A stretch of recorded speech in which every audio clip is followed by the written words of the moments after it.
So today a rather nice Kindle DX shaped package arrived at my desk, and the first thing I noticed is that this thing is absolutely massive with a 9.7-inch screen, so it's on par with the Samsung E101 e-reader which we spotted at CES this year.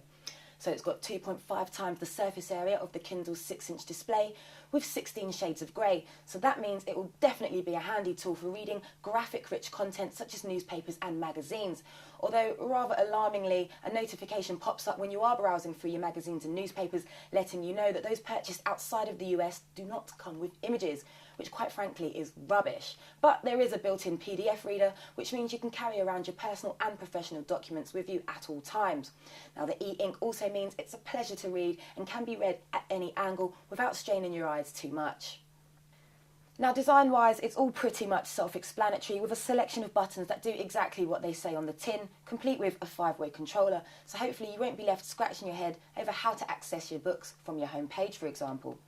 Now, the DX is nice and slim as well at just under 1/3 of an inch, so it's just as slim as some of the magazines out there. It's not noticeably light, but at the same time it's not so heavy that it will put a strain on your forearm when holding it up, but saying that, your natural instinct will be to hold it with 2 hands. And lastly, it's got a brushed aluminium finish on the back, just to top it all off. One of the great things about the Amazon Kindle range, and one of the main reasons why it trumps a lot of e-readers out there, is its ability to download books wirelessly from the device itself, and pretty quickly, might I add. I downloaded a sample of a novel and it was on my home screen in under 30 seconds, so pretty speedy. Now, this also means that you can make use of its very basic web browser to visit simple text-centric websites, but don't expect a super amazing web surfing experience, as it's about as basic as you can get. Now, a disappointing feature of the DX has to be the keyboard, especially when compared to the Kindle 2s, which had just slightly better usability. The keys are tiny and they feel really squashed together despite being pretty spaced out. So when you're holding it upright, it's a bit too heavy and awkward to type using just your thumbs, especially in combination with the spaced out keyboard. So the best option I found was to prod at it using one finger like you used to do when you were a kid.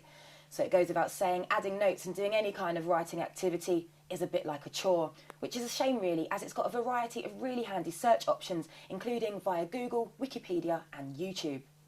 Now, moving on from the keyboard, there's 2 experimental areas embedded into the DX. That's the ability to listen to MP3s while you read, as well as a text-to-speech function, although it's worth checking if the book's rights holder has made this feature available or not. Now, there's options to speed up or slow down the reading, as well as the option to choose between a male or female voice. But it's safe to say that after listening to more than 2 paragraphs, "This is it. Got to pay more attention to the road. He swings into the side street. No warning. Hoping maybe to whipsaw the courier into the street sign on the corner." you'll feel the urge to turn it off, and rapidly. And the Kindle DX now also supports auto-rotation from portrait to landscape, although this feature hasn't worked for us today, leaving us a little miffed, but we assure you it is a feature on the Kindle DX. So Amazon tells us it holds up to 3,500 books and other content, and if you're making the upgrade from an old device to the DX, you'll be able to download all your existing content onto your new device. All you need to do is make sure your wireless is turned on, visit the archived items from your home page, and it will all be listed and ready to be re-downloaded. Now, we haven't had a chance to put this to the test, but Amazon tells us the DX will last up to a week on a single charge, and that's with the wireless on, so a huge improvement on the previous battery life of 4 days. Now, if you want the Amazon Kindle DX, it will set you back $489, so that's around £320, but that's without shipping costs. And if you want to bump that price up, you can always purchase this rather nice leather case for around £30.